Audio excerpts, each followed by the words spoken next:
কুষ্টিয়ার মালাই চা এবং পুরা রুটি পাওয়া যাচ্ছে ঈশ্বরদীতে। খাইতে কেমন ছিল, জায়গাটার লোকেশন কোথায়, তা থাকছে আজকের এই ভিডিওতে। আসসালামু আলাইকুম এভরিওয়ান, তো আপনারা সবাই কেমন আছেন? আশা করি অনেক অনেক বেশি ভালো আছেন। আজকে আবারও একটা নতুন ভিডিও নিয়ে চলে আসলাম আপনাদের মাঝে। বাড়ি থেকে কোনো চিন্তা ভাবনা ছাড়া বেরিয়ে পড়লাম মালাই চা খাওয়ার উদ্দেশ্যে। চাঁদারিমোড় বোট ঘর পার হয়ে চলে আসলাম গোল চক্কর ফায়ার সার্ভিসের কাছে। তারপরে চলে আসলাম গোল চক্কর শাহাপুর রাস্তায়।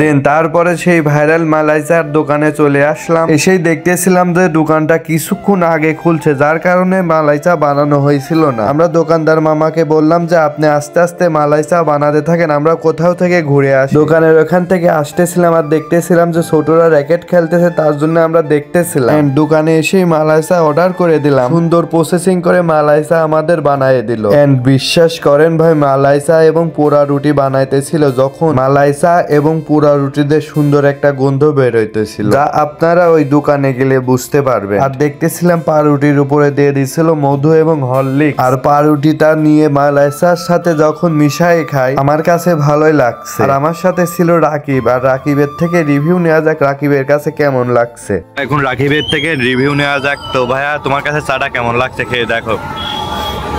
ভাইয়া, চাটা কিন্তু অনেক বেশি টেস্টি। আর কুষ্টিয়ার ভাইরাল চা কিন্তু এখন আমাদের ঈশ্বরদীতে পাওয়া যাবে। আপনাদের সবাইকে ইনভাইট করলে আপনারা সবাইও আমাদের এই মটকা চাটা ট্রাই করবেন। আর পরে কথা বলছি, আগে খেয়ে নিই গাইস।